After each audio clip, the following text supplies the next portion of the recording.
Imagine standing on a battlefield. In front of you is a man whose name makes even the mighty Romans tremble, Hannibal Barca, the fearless general of Carthage. He is remembered as one of the greatest military minds in history, a man who almost brought Rome to its knees.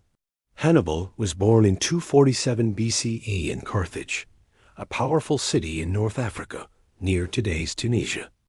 As a child, his father, also a great general, made him swear an oath to hate Rome forever. Why?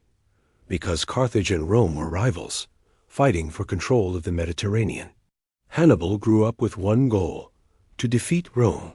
In 218 BCE, during the Second Punic War, Hannibal did something the Romans never expected.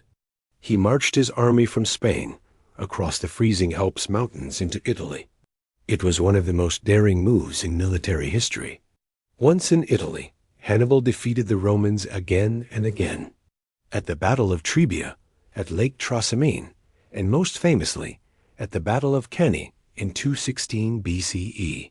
At Cannae, Hannibal used brilliant tactics. With fewer soldiers, he surrounded the Roman army of nearly 80,000 men and destroyed it.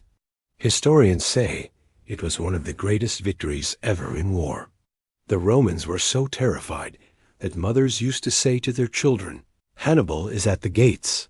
But despite his genius, Hannibal could not win the war. He expected reinforcements from Carthage, but they never came. Rome, meanwhile, adapted and grew stronger. Finally, in 202 BCE, the Romans struck back. At the Battle of Zama in North Africa, Hannibal was defeated by the Roman general Scipio Africanus. Even in defeat, Hannibal's legend lived on. He showed the world how strategy, courage, and surprise could overcome even the strongest empire. Military leaders from Napoleon to modern generals studied his tactics. Hannibal Barca remains one of history's greatest warriors, a man who dared to challenge Rome itself.